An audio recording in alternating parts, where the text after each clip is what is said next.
The rise and fall of Colman's mustard is one of the most heartbreaking betrayals in British food history. For over 180 years, this fiery yellow condiment was Norwich's pride, Britain's secret weapon, and the reason your Sunday roast tasted like home, famously making more money from the mustard left on people's plates than they actually ate. However, this brilliant British success story ends with empty factories, broken promises, and a community left wondering if the mustard in their cupboard today is even the same recipe that made Colman's legendary. This is the story of how corporate greed destroyed Britain's yellow gold.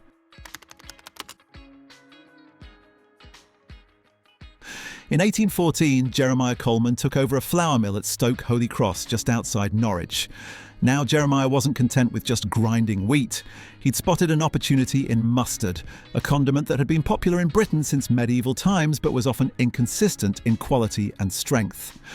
The mustard seeds available were typically ground by hand using mortar and pestle, producing a coarse, uneven product that varied wildly from batch to batch.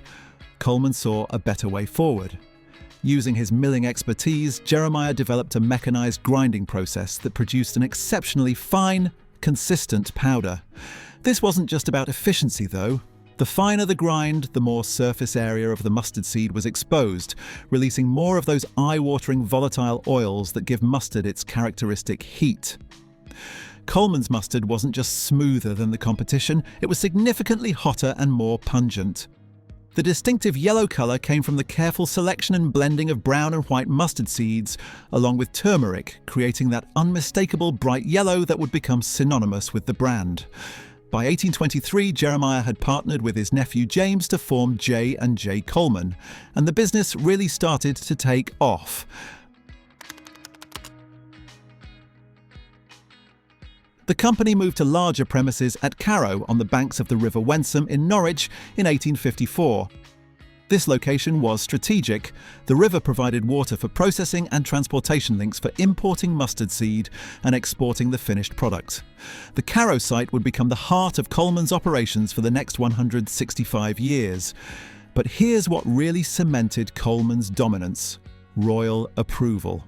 In 1866, Colman's received a royal warrant from Queen Victoria, appointing them as manufacturers of mustard to Her Majesty.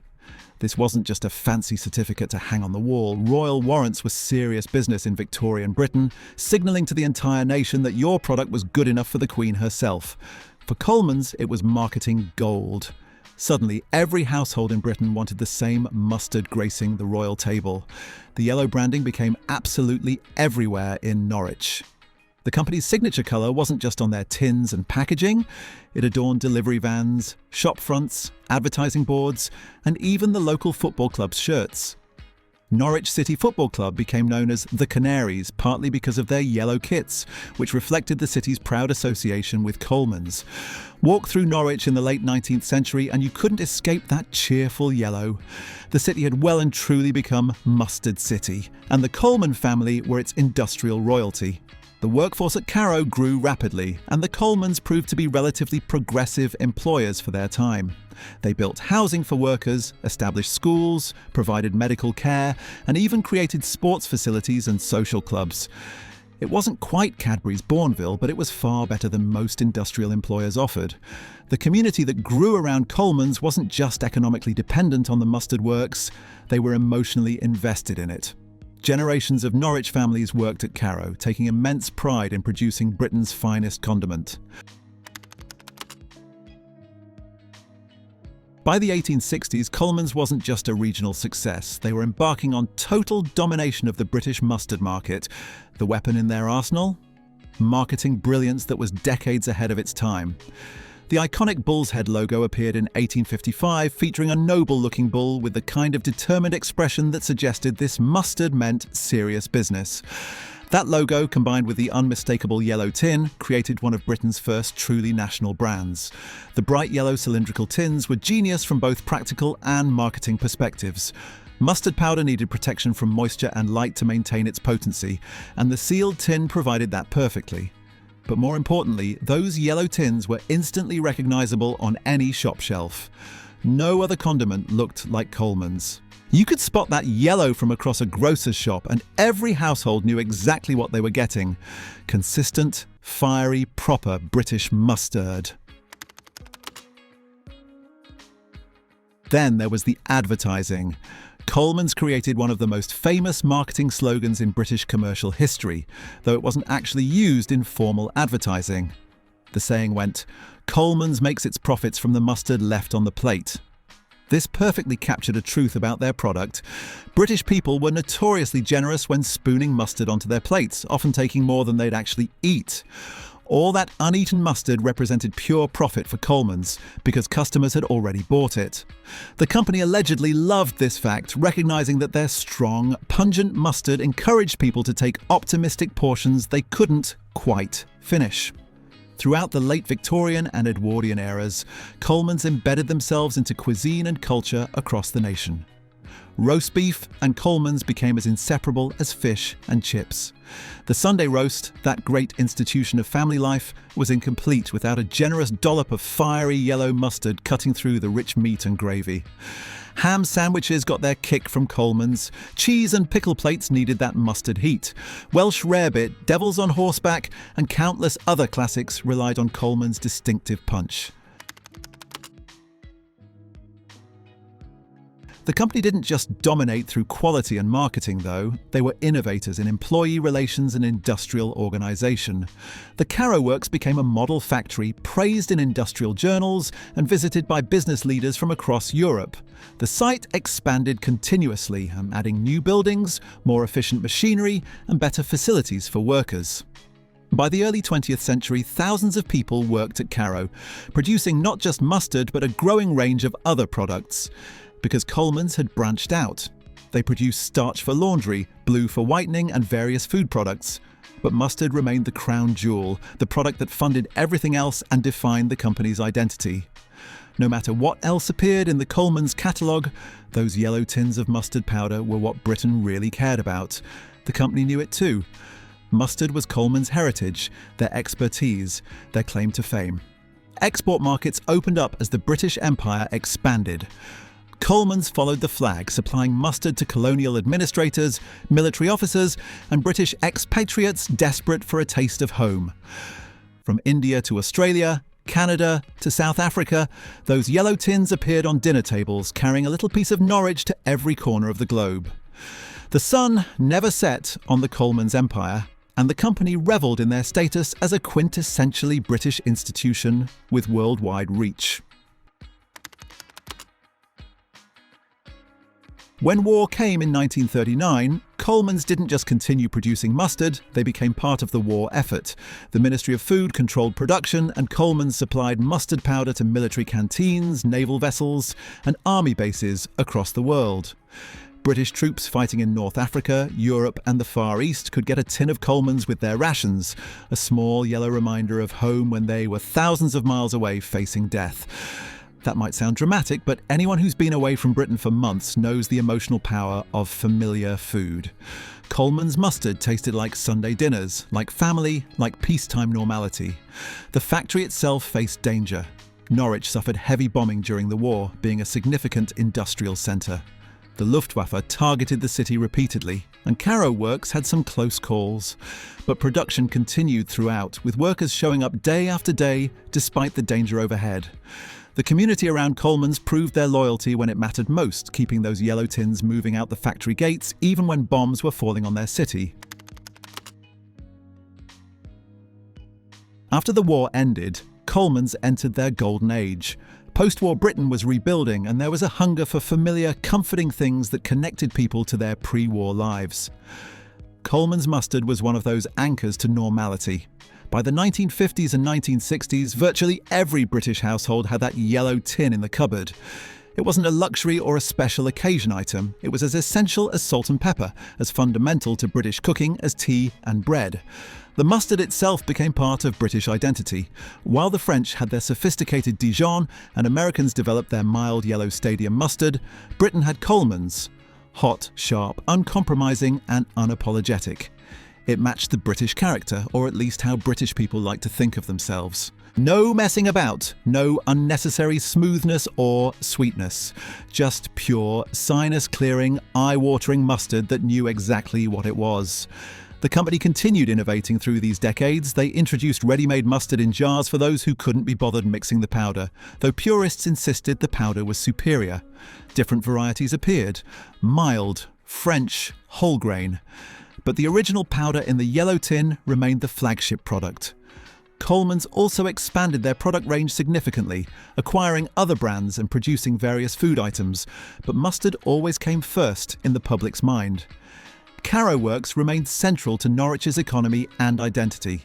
Thousands still worked there, and the factory complex had become a city within a city, with its own social clubs, sports teams, and traditions. Families who had worked at Colman's for 3 or 4 generations weren't uncommon. The connection between Norwich and Colman's ran deep, built over more than a century of shared history. The company took care of the community, and the community took pride in the company. Now's the time to settle in, because this next part will make your blood boil more than a spoonful of pure Colman's powder. In 1995, everything changed. Unilever, the massive Anglo-Dutch conglomerate, bought Colman's food business from Reckitt and Colman for approximately £250 million. The sale ended 180 years of independence and local control. Now there were promises made during the acquisition. Unilever assured everyone that production would remain in Norwich, that the Carrow Works would continue as the home of Colman's mustard, that jobs were safe. The community, understandably nervous about being swallowed by a multinational corporation, wanted to believe these promises. After all, Colman's was synonymous with Norwich. Surely even a giant like Unilever understood that connection mattered. For a while, things seemed fine on the surface. Production continued at Carrow. The yellow tins still said Norwich on them. Workers still turned up to the same factory their parents and grandparents had worked in. But behind the scenes, things were shifting. Unilever was doing what large corporations do, looking at costs, efficiency, margins, and optimization opportunities. The romantic notion of Colman's as a Norwich institution meant nothing to shareholders in London and Rotterdam. They saw a mustard factory, one asset among hundreds in Unilever's vast portfolio. Recipe controversies surfaced in the early 2000s. Longtime Colman's users started complaining that the mustard didn't taste quite the same. Some said it wasn't as hot anymore. Others noticed texture differences. The company denied any formula changes, insisting the recipe remained unchanged since Victorian times. But the complaints persisted, and internet forums filled with debates about whether modern Colman's lived up to the original. Was it true? Had the recipe been altered to cut costs or appeal to changing tastes? Or were people's memories playing tricks, romanticising the mustard of their youth? Cost-cutting measures definitely occurred, though. Unilever's efficiency experts combed through every aspect of production, looking for savings. Some traditional practices that had defined Colman's for generations were questioned. Did they really need to source seeds from those specific suppliers? Could cheaper packaging work just as well? Did every quality check matter? These questions might seem reasonable from a business perspective, but they chipped away at the company's reputation for excellence. Colman's had never been just about making mustard as cheaply as possible. It had been about making the finest mustard possible, period. The slow erosion wasn't just about physical product either. The company's connection to Norwich began weakening. Unilever made decisions in distant boardrooms, with executives who'd never set foot in Norfolk dictating the future of a factory that had been part of the city's identity for over a century. The personal touch, the sense that Colman's genuinely cared about Norwich because Norwich was their home, started fading. Workers noticed the difference. The paternalistic aspects of old Colman's might have been outdated, but at least the company had felt invested in the community's well-being. Throughout the 2000s and 2010s, Unilever restructured repeatedly. Brands were shuffled between divisions, management changed, corporate strategies evolved. Through it all, Colman's kept producing mustard at Carrow, but everyone could sense the writing on the wall. When massive multinationals own local institutions, loyalty runs one direction, upwards to shareholders. The promises made in 1995 about maintaining Norwich production started feeling increasingly fragile. Workers who'd spent their entire careers at Colman's began wondering if they'd be the last generation to do so. On January 4th, 2018, Unilever dropped the bombshell that everyone had been dreading. The company announced it would close the Carrow Works factory in Norwich, with a closure to take effect by the end of 2019 after 160 years of operation. Production of Colman's mustard would be moved primarily to Burton-upon-Trent, with some operations transferring to Germany. The decision would cost 113 jobs directly, but the impact on Norwich went far deeper than those redundancies. The reaction was immediate and visceral. Local MP Clive Lewis called it an absolute betrayal of the workers and the city. The Unite Union described it as devastating for Norwich, but beyond the political statements and union responses, ordinary Norwich residents felt genuine heartbreak. This wasn't just about jobs or economics, it was about identity. Colman's had been woven into Norwich's fabric for so long that separating them felt like ripping out the city's heart. Unilever's justification was predictably corporate. They talked about consolidating production, creating efficiencies, modernising operations, and remaining competitive in challenging market conditions. All the usual language that means we can make it cheaper somewhere else. The promises made in 1995 about keeping production in Norwich, those were from a different time, different management, different circumstances. 23 years of assurances meant nothing when cutting costs became the priority. The closure process was handled with corporate efficiency. Workers were given redundancy packages. Around 40 were offered relocation to Burton-upon-Trent, where most mustard production would continue, while some packaging operations transferred to Germany. Moving away from Norwich meant leaving behind family, community, and everything familiar. The factory began winding down through 2019, and by the end of that year, the last batches of Colman's mustard had been produced in Norwich. After 160 years, it was finished. The Carrow Works site stood empty, a vast industrial graveyard full of memories and broken promises. What remains today is painful for Norwich residents to contemplate. The historic factory buildings still stand, but they're silent now. No workers streaming through the gates, no machinery grinding mustard seeds, no yellow tins rolling off production lines. The site has become a monument to what was lost, both the jobs themselves and something less tangible but equally valuable. The pride of making something excellent, something that defined British taste for generations, something that connected Norwich to kitchens across the nation and the world. And the mustard itself? Colman still exists, obviously. You can still buy those yellow tins in supermarkets across Britain. The packaging still features Norwich prominently, trading on 200 years of heritage, even though the product is no longer made there. But many long-time users insist it's not quite the same. Maybe it's psychological. Knowing the mustard comes from Germany rather than Norwich changes how it tastes in people's minds. Or maybe there were subtle recipe changes during the relocation that Unilever hasn't acknowledged. Either way, there's a widespread feeling among Colman's loyalists that something essential has been lost. The broader implications extend beyond one condiment. Colman's story represents a pattern repeated across British industry over recent decades.